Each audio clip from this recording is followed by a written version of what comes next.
Malam itu, langit mendung sejak sore. Awan kelabu menggantung berat seperti menahan hujan. Tapi anehnya, tak setetes pun air turun dari langit. Aku masih ingat betul, malam itu adalah malam satu suro.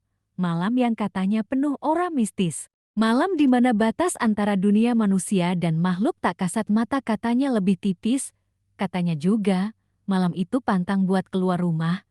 Apalagi kalau nggak ada keperluan penting tapi aku, Rino, malah nekat. Aku dan dua temanku, Dika dan Yoga, justru punya rencana yang menurut kami keren menjelajah kompleks pemakaman tua di pinggir desa. Ide itu awalnya cuma iseng. Dika yang pertama nyeletuk, katanya malam satu suro tuh angker ya. Gimana kalau kita uji nyali ke makam tua belakang bukit? Yoga langsung nyambung, asal jangan sendirian aja. Kita bertiga kan seru. Aku yang waktu itu sebenarnya agak ragu, akhirnya ikut-ikut aja karena gengsi. Jam 10 malam kami berangkat naik motor bertiga, menyusuri jalan kecil berbatu yang cuma cukup buat satu motor lewat. Sepanjang jalan, suasananya sunyi, rumah-rumah penduduk udah gelap. Kayak semuanya memilih masuk lebih awal, malam itu.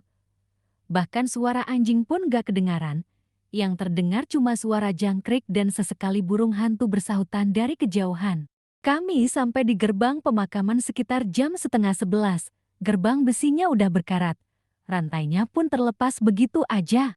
Yoga sempat nyeletuk, "Wah, ini udah dibuka nih." Kayak nunggu kita datang. Dika malah ketawa. Mungkin penunggunya juga pengen ditemenin. Aku diem aja, merinding. Kami masuk, tanah makam itu luas. Diapit pohon bambu dan pohon beringin yang batangnya gede banget. Udara di dalam situ dingin, padahal nggak hujan. Rasanya kayak ada yang ngawasin kami dari balik pepohonan. Kami jalan pelan-pelan. Senter dari handphone kami adalah satu-satunya cahaya. Beberapa makam udah retak, nisan miring, ada juga yang kayak udah lama nggak dirawat. Kami terus masuk ke bagian tengah. Ke arah pohon beringin besar yang katanya udah ada dari zaman Belanda. Konon, pohon itu dijadikan tempat persembunyian para pejuang, tapi juga dipercaya jadi tempat tinggal makhluk tak kasat mata. Kata orang, di malam satu suro, suka ada suara tangisan perempuan dari sana, tapi malam itu, yang kami dengar justru suara gamelan. Kami semua langsung saling pandang. Gamelan, tengah malam, di kuburan, rasanya nggak masuk akal. Lo denger gak? Bisik Dikaku anggup pelan. Yoga tampak mulai gak tenang. Udahan yuk. Gak enak nih rasanya. Tapi suara gamelan itu makin kencang dan dari arah pohon beringin, kami penasaran. Bodohnya, kami malah mendekat. Begitu sampai di bawah pohon itu, semua terasa hening. Tapi dari balik batang pohon, muncul sosok perempuan. Pakai kebaya putih, rambut panjang terurai sampai menutupi wajah. Dia berdiri diam, kami semua beku, gak bisa teriak, gak bisa lari. Nafas rasanya tertahan, perempuan itu tiba-tiba melangkah, mendekati kami. Dika yang paling berani tiba-tiba jatuh tersungkur. Matanya terbuka lebar kayak ngeliat sesuatu yang gak bisa dijelasin.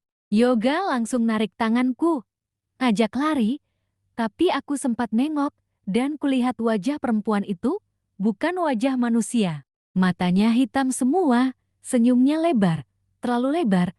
Kami lari sekuat tenaga ninggalin Dika yang udah gak sadar. Gak berani noleh lagi, pokoknya keluar dari kompleks itu secepatnya. Kami berdua berhasil keluar. Tapi pas kami balik lagi sama warga buat nyari Dika, dia udah gak ada, cuma ada handphonenya yang jatuh di bawah pohon beringin layarnya pecah. Kami cari semalaman, tapi gak ketemu. Baru keesokan harinya, warga nemuin dia jalan kaki sendirian di tepi sungai. Jaraknya hampir 2 kilometer dari makam. Dia linglung gak bisa ngomong apa-apa. Sampai sekarang, Dika gak pernah cerita apa yang dia lihat malam itu. Tapi sejak kejadian itu, dia berubah. Gak pernah mau keluar malam. Apalagi kalau malam satu suro. Matanya selalu waspada kayak takut ada yang ngikutin. Sampai hari ini, aku selalu ngerasa bersalah. Karena ikut-ikutan nekat, kita malah bangunin sesuatu yang seharusnya nggak diganggu.